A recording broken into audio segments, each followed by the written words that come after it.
Hello friends, India live সমীশে সবাইকে স্বাগত। আমি সমীশ, আর আজকে সকাল সকাল বেরিয়ে পড়লাম বিশ্বের সব থেকে বড় সরস্বতী ঠাকুর যেখানে তৈরি হয়েছে সেটা হচ্ছে বাটানগর, কলকাতার বাটানগর। সেই বাটানগরের উদ্দেশ্যে আর আমি এখন বর্তমানে দাঁড়িয়ে আছি, দেখো ব্যান্ডেল স্টেশনে। এই আমার পেছনে দেখো ব্যান্ডেল। আমি এখন দাঁড়িয়ে আছি ব্যান্ডেল স্টেশন। এখান থেকে ট্রেন ধরে যাবো হাওড়া, হাওড়া থেকে বাস ধরে যাবো বাটানগর। তো চলো, আমাদের সঙ্গে দেখা হচ্ছে কলকাতায় বিশ্বের সব থেকে বড় সরস্বতী কোথায় তৈরি হয়েছে সব কিছু। তো আমি পৌঁছে গেছি বাটানগর, আর বাটানগরেই হচ্ছে বিশ্বের সব থেকে বড় সরস্বতী তৈরি হয়েছে। যেই সরস্বতী প্রতিমার হাইট হচ্ছে 111 ফুট। আর আমরা নিশ্চয়ই জানি সরস্বতী হচ্ছে আমাদের বিদ্যার দেবী। তো অতএব এই প্রতিমা দেখার জন্য কিন্তু বিশাল একটা ভিড় এখানে হবে, কারণ এই প্রতিমা বিশ্বের সব থেকে বড় সরস্বতী প্রতিমা। আর জায়গাটা তোমরা আগে ভালো করে দেখে নাও। এই জায়গায় যদি ভিড় হয়, অতএব ভিড়ের হলেও কোনো অসুবিধা হবে না। জায়গাটা খুব সুন্দরভাবে সাজানো গোছানো। প্রতিমাটা হয়েছে মাঠের মধ্যে, আর তার সাইড দিয়ে কিন্তু দুপাশে কত সুন্দর রাস্তা রয়েছে। আর এই কারণে এটা বিশ্বের বড় বলা হচ্ছে, কারণ এর আগে যত সরস্বতী দেখেছি বা হয়েছে সবগুলো 51 ফুট, 60 ফুট, 111 ফুটের কোনো সরস্বতী আজ পর্যন্ত হয়নি। এই কারণেই বলা হচ্ছে এই সরস্বতী বিশ্বের সব থেকে বড় সরস্বতী, যেটা গিনেস বুক অফ ওয়ার্ল্ডে নাম উঠবেই উঠবে। আর মায়ের কাজ কিন্তু এখন চলছে, এখনও কিন্তু সম্পূর্ণ হয়নি। আর এখানে হোর্ডিংয়ের মধ্যে একটা সুন্দর লেখা রয়েছে, মায়ের কাছে মাথা নিচু, 111 ফুটের প্রতিমা, বাটানগরে মাথা উঁচু। এত সুন্দর লেখাটা, সত্যিই তাই। মায়ের মাথা সবার উঁচু, মায়ের মাথা সত্যিই উঁচু, কারণ মা যে হাইট 111 ফুট, সেখানে কিন্তু মাকে দেখতে গেলে মাথা উঁচু করে দেখতে হচ্ছে। এবং মায়ের পায়ের কাছে চলে গেলে কিন্তু মায়ের মুখটা পরিষ্কারভাবে দেখা যাবে না। মাকে দেখতে গেলে সবসময়ের জন্য দূর থেকে দেখতে হবে। আর প্রতিমার কিন্তু প্রায় সব কাজই শেষ, যেগুলো দরকার সরস্বতী বীণা, হাঁস, সেগুলো কিন্তু প্রায় শেষের পর্যায়ে। আর এই ভিডিওটা তোমাদের কাছে যখন আসবে, আস্তে আস্তে শনিবার হয়ে যাবে, কারণ আর শনিবার দিন হচ্ছে এই প্রতিমার উদ্বোধনী অনুষ্ঠান। তো সামনে দেখতে পাচ্ছ খুব সুন্দর একটা কালার, মায়ের মানে সরস্বতী প্রতিমার যে কালার, সেই কালারটা খুব সুন্দরভাবে করছে এবং কমপ্লিট এখনও হয়নি। তবে 1 তারিখে যদি আমি আসতে পারি, তোমাদের উদ্বোধনী অনুষ্ঠানটাও আমি দেখিয়ে দেবো। আর এত সুন্দর একটা প্রতিমা, এই প্রতিমা বিশ্বের সব থেকে বড় আর সব থেকে উঁচু প্রতিমা। দেখো কত সুন্দর লাগছে মায়ের প্রতিমা। তো চলো ধীরে ধীরে মণ্ডপের দিকে এগোই, ভেতরে কতটা কি কাজ হয়েছে আর ভেতরে পুজো হবে কোন প্রতিমাটা, সেই প্রতিমাটাও তোমাদের সঙ্গে আমি শেয়ার করব।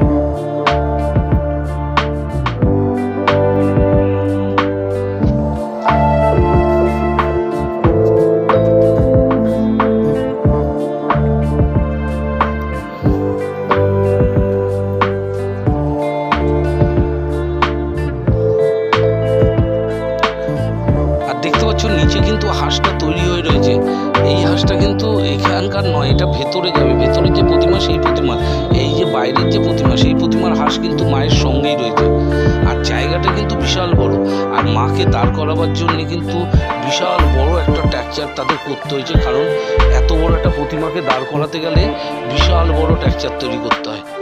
দেখো মায়ের মূর্তিটা দেখো শুধু, আর সত্যি কথা খুব সুন্দর লাগছে মায়ের মূর্তিটা।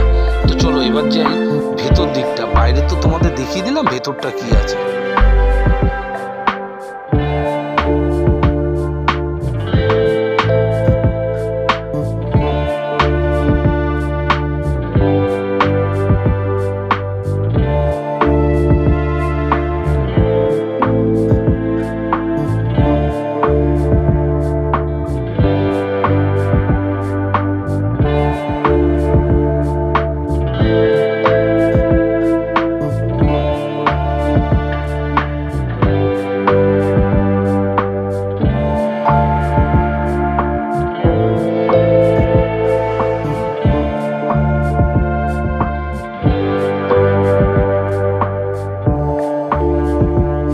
বাইরের কাজগুলো তোমরা দেখতে পাচ্ছ এই কাজগুলো যে করছে মিস্ত্রিরা, এই কাজগুলো কিন্তু ম্যাক্সিমাম সোলার কাজ। কারণ এত বড় একটা প্রতিমার যদি টোটালটা মাটি দিয়ে বা অন্য কোনো জিনিস দিয়ে তৈরি করা হয় বিশাল ভারী হবে। সেই কারণে ম্যাক্সিমাম সোলা দিয়ে এরা কাজটা কমপ্লিট হবে এবং তার উপরে কালার হবে। আর সেই কারণে এই প্রতিমাটাকে দাঁড় করানো বা সোজা করে রাখতে সুবিধা। তো ধীরে এবার ভেতরেও যাই, ভেতরেও নাকি একটা শুনলাম সুন্দর প্রতিমা তৈরি হয়েছে সরস্বতী। তো চলো।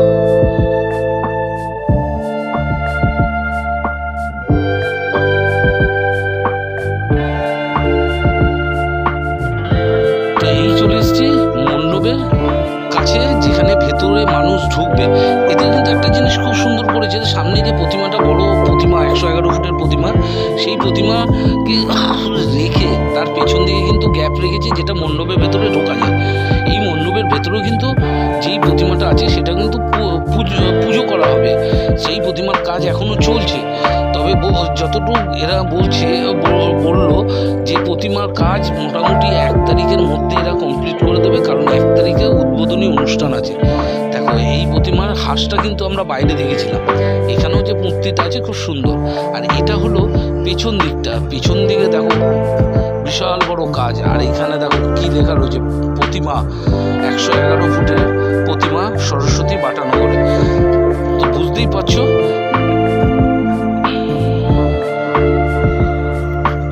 তো চলো আজকের ভিডিওটা এখানেই শেষ করলাম। ভিডিওটা তোমাদের কেমন লাগলো অবশ্যই কমেন্ট করবে, শেয়ার করবে, লাইক করবে। আর যারা আমার চ্যানেলে নতুন তারা অতি অবশ্যই সাবস্ক্রাইব করে বেল আইকনটা টিপে দাও, এরকম সুন্দর সুন্দর ভিডিও